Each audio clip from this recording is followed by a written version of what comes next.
There are a few people in this world that when you recall their passing, everyone remembers where they were when they heard the news. Michael Jackson's untimely death on June 25, 2009, sent shockwaves around the world, becoming a major news story for weeks and triggering a period of public mourning like no other. Few deaths become a cultural moment in time, and with anything that garners that level of intense global interest, it's inevitable that its turn of events would attract scrutiny, with several off-the-wall theories developing.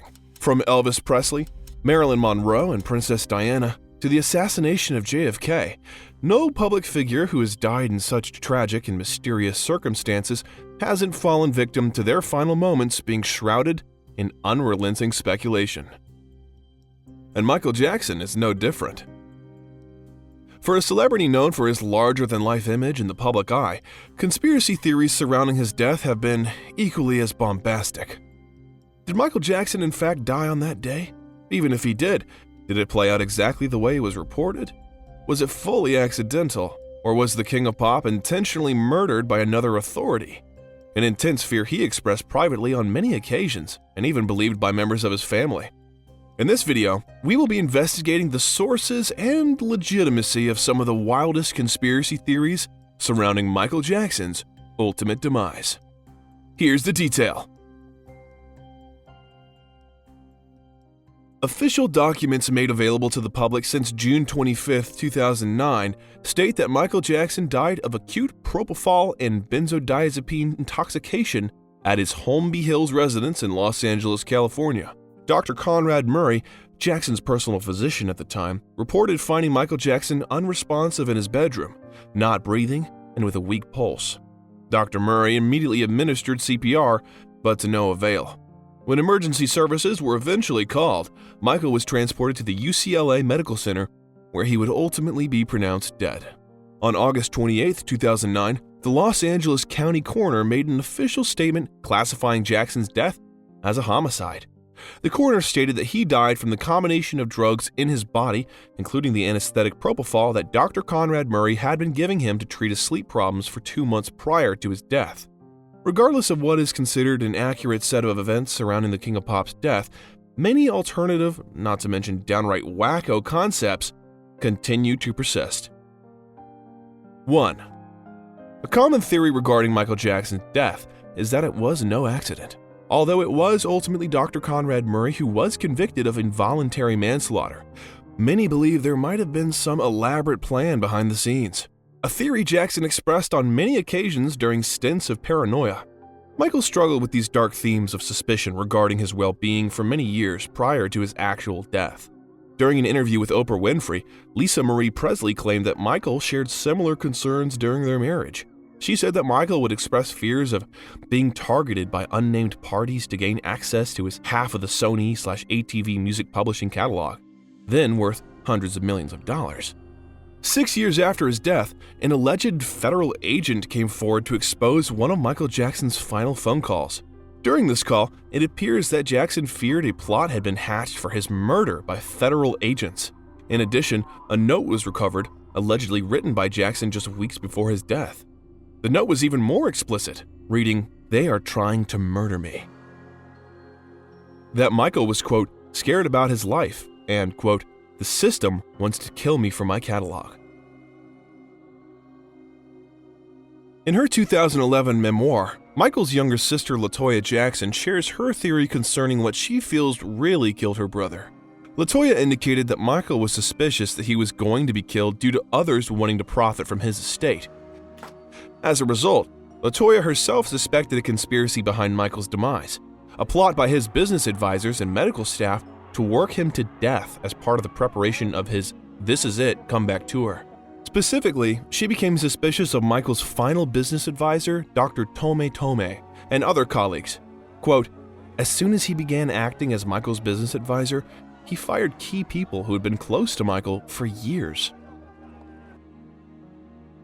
In a 2017 interview with Rolling Stone magazine, Michael's daughter, Paris Jackson, discussed her father's death, in which she directly blamed Dr. Conrad Murray for her father's dependency on the anesthetic drug, propofol, which ultimately led to his death. However, this wasn't the most controversial of her statements. With dark suspicions about her father's death, she was also convinced he was somehow murdered. Quote, because it's obvious. All arrows point to that. It sounds like a total conspiracy theory, and it sounds like bullshit, but all real fans and everybody in the family knows it. It was a setup. It was bullshit.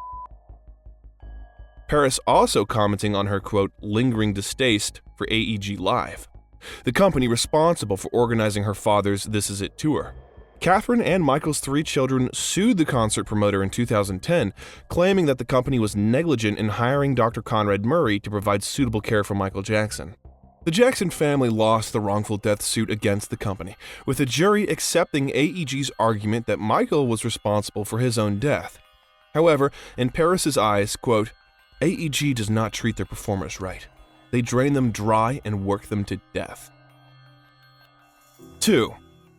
A second theory that persists is that Michael Jackson was ultimately behind an elaborate plan to act out his own death in order to escape the enormous debt he had accumulated during his final years. It's been estimated that in 2009, the singer owed roughly $500 million to various creditors, which were mostly in interest charges. It's conceivable that figures as monstrous as these may have been too overwhelming for Jackson. Near impossible to overcome and facing inevitable bankruptcy in his future, a plan for his own death may have been the only plausible way out of his financial difficulties. Aside from the debt he was in, it would also be understandable that Michael Jackson was defeated from years of press scrutiny, lawsuits, and allegations he continued to face, which triggered debilitating levels of stress and depression for the artist. Equally, it has been well documented that Michael had an ongoing fear of aging and wished to never grow old. For the self-conscious star, whose looks had been endlessly ridiculed in the press, the idea of spending his final years under the scrutiny of the public eye may have been too unbearable to think of. Wishing to remain youthful in the public's mind forevermore, Jackson may have preferred this rather than being remembered for the withered old man he would ultimately become as the years progressed. In the 2003 special Living with Michael Jackson, when posed a question about his wishes for his remains one day, Michael responded with such clarity that he never wants to die, that he'd like to live forever. 3. Similarly motivated to escape his enormous financial and legal difficulties, another theory that has gained traction over the years is that Michael Jackson's death was ultimately a highly orchestrated publicity stunt, and that somewhere in the world, he remains alive and well. It's been proven time and time again that an artist's death boosts their sales and overall commerciality. Could it be possible that Michael Jackson was simply too Machiavellian not to find a creative way to benefit from this as a way out of his struggling finances? It's been estimated that since his death, Michael Jackson's estate has earned in excess of $2 billion, a figure that would have easily pulled him out of his black hole of debt, without the pressure and strain of touring or releasing new music. This theory was aided when soon after Michael Jackson's death was reported in 2009, a Border Patrol officer claimed he witnessed the pop superstar crossing the border from California into Mexico, not long before his widely believed death. This claim sparking the bizarre theory that Michael had fled the United States and was replaced by an impersonator with a terminal illness, left in the US to die in his place. But where did Michael Jackson ultimately move to? Some theorize that the King of Pop decided to reside in locations like Gloucestershire, England, Bahrain in the Middle East, or in the depths of South America. In 2010, the songwriter Teddy Riley, who worked with Jackson on his Dangerous album in 1991, said that he believed Michael was still alive. American singer Akon has said he thought the same. According to some websites, multiple videos and pictures have surfaced proving that Jackson is still alive. There's been an alleged sighting of Jackson, or at least a character he played, the mayor, in the 1996 short film Ghosts, in footage shot at his nephew Siggy Jackson's wedding in 2017. As well as a sighting in the background of an Instagram video taken by Paris Jackson in 2016. On July 30th, 2017, Steve Earhart, who was Michael Jackson's stylist for many years, shared a cryptic message on Twitter that had fans perplexed. Quote, "You heard it here first, an announcement of sorts, and in a couple of months, or latest at the end of the year, you will be receiving some very good news. Not even the family knows, but I do. A year later, in 2018, a further post by Earhart shared a photo showing the legs of a man dressed in Jackson's trademark short black pants and white socks. It read, quote, "In a recording studio, somewhere in the world, in an undisclosed location, he's coming soon." 4. Next is the theory that Michael Jackson did in fact die, but his death occurred before 2009 when it was reported. Conspiracy theorists back this assumption up by claiming that Jackson's appearance on March 5, 2009 at London's O2 Arena to announce the ambitious tour plans was a little bizarre, even by Jackson's standards. Claims have been made that Michael appeared much taller and that his fingers were stumpier than had previously been seen, leading to theories that Jackson was replaced by an impersonator for this appearance with the intention that he would carry out the This Is It comeback tour. 5. Lastly, and perhaps the wildest theory surrounding Michael Jackson's death, involves a man named David Rothenberg. Back in 1983, David was a 6-year-old boy from Brooklyn, New York, who was living with his mother. On March 3rd of that year, during a bitter custody battle between David's divorced parents, his father, Charles Rothenberg, gave his son a sleeping pill. He then poured kerosene on the bed where David was asleep and set it on fire.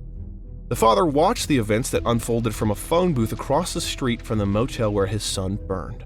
David, only 6 years old at the time, miraculously survived, with third-degree burns across 90% of his body. There are photos documenting Michael Jackson spending time with David shortly after the incident. Michael befriended the young child, and the two remained good pals for years to come. In adulthood, David became a conceptual artist and changed his name to Dave Dave. Although Dave Dave attended Michael's funeral in 2009, some conspiracy theorists wildly claimed that Dave Dave and Michael were the same person. One believer arguing, quote, "They look quite similar. Their voices are identical." He heard about me and he had contacted me and wanted to meet me. How old were you at the time? I was about 7 years old at the time. He was hounded his entire life, and he had enough. He needed to get away. He died and became Dave Dave, and now he gets to live a good life. However, Dave Dave passed away in 2018 at the age of 42 from complications of pneumonia. So, there you have it. Some of the wildest theories out there regarding the death of Michael Jackson. Do you believe any of these are legitimate theories? Let us know in the comments below. Thanks for watching.